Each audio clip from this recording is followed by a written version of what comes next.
Тор, светът на мрака с първи трейлър. Сайт продължава да чупи рекорди и най-новата секс технология. Здравейте, аз съм Виктор, на живо от женски пазар до сергията на баба Цона. Времето е хубаво, урагани са малко вероятни, а вие сте с 90 секунди. Преди броени часове излезе първият трейлър на Тор, светът на мрака. Това е втората част на филма от 2011 година Тор, богът на гръмотевиците. Няма почти никакви изненади в актьорския състав.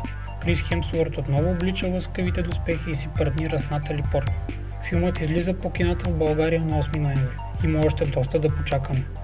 Сайт постави пореден рекорд. Според данни на YouTube, новата му песен Gentleman събра най-много гледания в рамките на 24 часа. Цели 38 в деня на излизането си.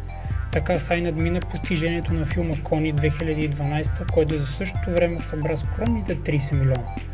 А сега поглед към най-новата технология, която позволява да усещаме докосване, независимо на кое място се намираме. Phone е хитра комбинация между смартфон приложения и малки вибриращи моторчета, пришити в женското бельо и мъжките боксерки. Силата на вибрациите пък отговаря на движенията на пръста върху екрана на смартфона.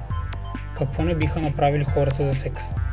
Вие бяхте с 90 секунди, от баба Цона много поздрави и лек ден!